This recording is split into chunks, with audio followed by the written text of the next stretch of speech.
WandaVision episode 6, and this episode is a really good episode, as most of the episodes of this show has been. Each episode is a reminiscence of a sitcom. We have gone through the 50s, the 60s, the 70s, the 80s, and now the 90s, with a reminiscence to Malcolm in the Middle, to even Stevens, shows where it was all about the kids, not about the parents. The parents were the side characters and the kids were the main characters. And what you have in this episode is essentially a mystery, but it's kind of like, the mystery of that the answer to, that what's on the other side of Westview, because that's what this episode is. It's Vision figuring things out, and it's really well fascinating. You're trying to figure out how is Vision going to piece things together, how Vision's going to go on the other side of Westview, and figure out can Vision go on the other side or not. And it's those type of questions that I really enjoy. Now, of course, one of the big things for comic fans is, the Vision, Wanda, and now Quicksilver are all wearing their comic book outfits. They're all wearing spandex and tights and all that kind of stuff, which I would say, if you ever wonder why don't they just do the comic book costumes, you know why. Exhibit A, Exhibit B, and Exhibit C. It's not all of them translate. Some do, some don't.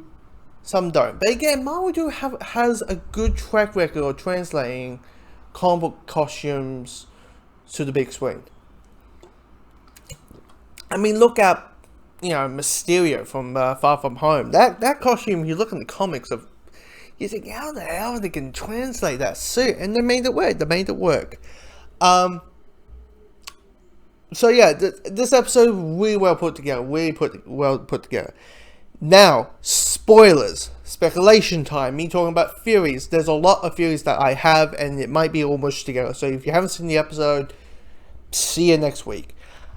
So there's two theories that been floating around with this show that I've been kind of like bashar over. One is the whole Mephisto thing. Now, you don't know who Mephisto is. He's essentially Satan. He's not actually Satan in the Marvel comics, but he's actually Satan, but he's not Satan. It's all that kind of thing in Marvel. And we have seen this character before in live action. Peter Fonda played him in the first Ghost Rider movie and all kind of stuff. But the theory was Mephisto was the puppeteer. He was the puppet master who's who is the trolling one. He's the one who's kind of behind the scenes and who's been doing this the whole time. And I might nazzle Wanda, which I think Wanda still has some involvement in. I think there's still Wanda has a hand in this, but I don't think it's all Wanda. I do think this Mephisto thing is I'm buying it now.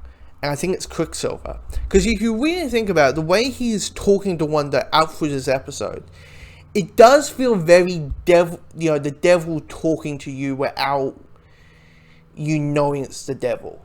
It's like it's like the devil on your shoulder type talking and type conversation. And you just I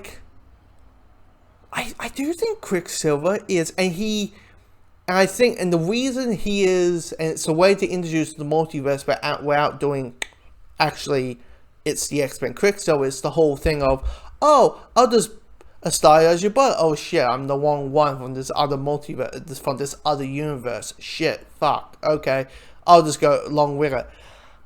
That's what I think how they'll explain it. But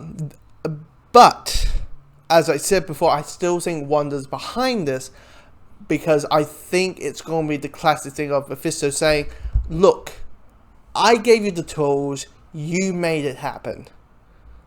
He's basically telling Stark, I made the weapons, you pulled the trigger.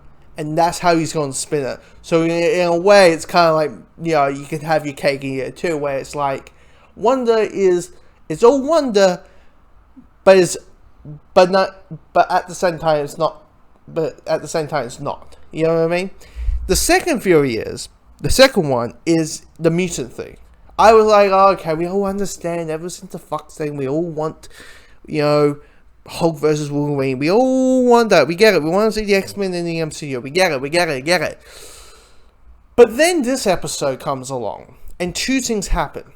Darcy reveals that people who are inside the void get this like new gene. I'm like, something new in their blood?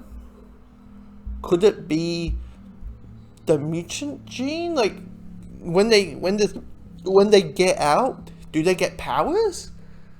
And we get this whole thing of, here's a town of mutants, and they have and it's like, and the world's kind of like, what do we do with them? I was like, I in my head I'm thinking, mutants, this is a way you could introduce mutants. I mean, I don't know how you can do this. And then the second thing is that helps the mutant thing is where the head of sword, not the head, is it the head of sword? Yeah, the head of sword says to Darcy and Agent Wu and Wambo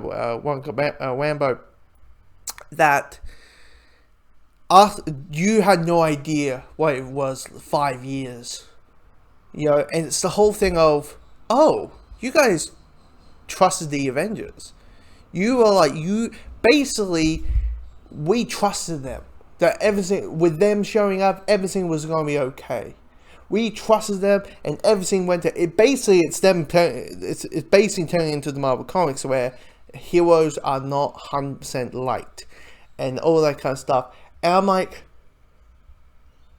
what is the mutants known for? Also, being hated, being feared, that they don't understand.